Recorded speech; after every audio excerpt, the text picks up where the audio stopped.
to consider the Green New Deal with the seriousness it deserves.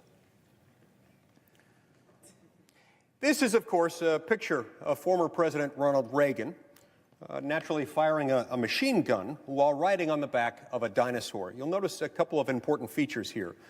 First of all, the rocket launcher strapped to President Reagan's back, and then the stirring, unmistakable patriotism of the velociraptor holding up a tattered American flag, a symbol of all it means to be an American.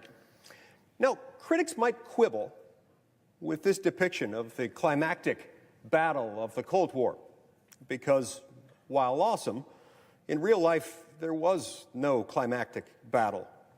There was no battle with or without velociraptors. The Cold War, as we all know, was won without firing a shot.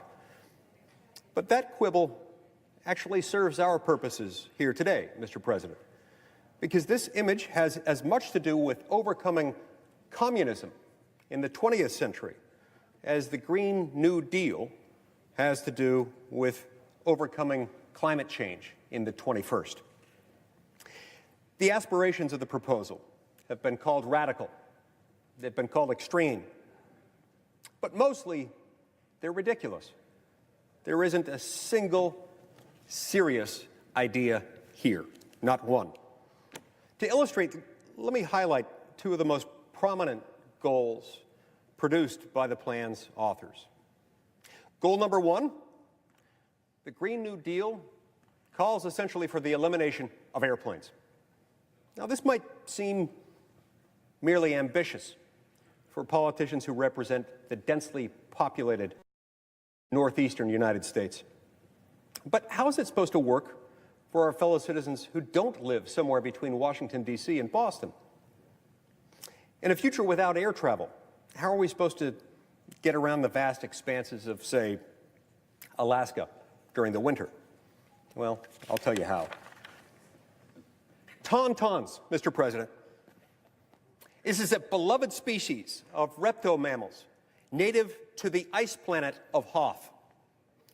Now, while perhaps not as efficient in some ways as airplanes or as snowmobiles, these hairy bipedal species of space lizards offer their own unique benefits. Not only are tauntauns carbon neutral, but according to a report a long time ago and issued far, far away, they may even be fully recyclable and usable for their warmth, especially on a cold night.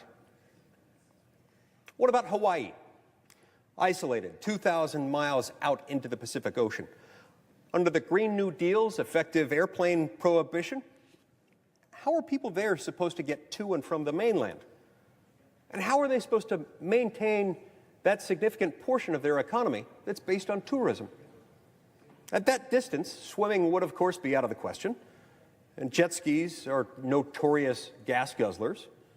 No, all residents of Hawaii would be left with is this. This is a picture of Aquaman, a superhero from the undersea kingdom of Atlantis, and notably here, a founding member of the Super Friends. I draw your attention, Mr. President, to the 20-foot impressive seahorse he's riding. Under the Green New Deal, this is probably Hawaii's best. Now, I'm the first to admit that a massive fleet of giant, highly trained seahorses would be cool. It would be really, really awesome. But we have to consider a few things.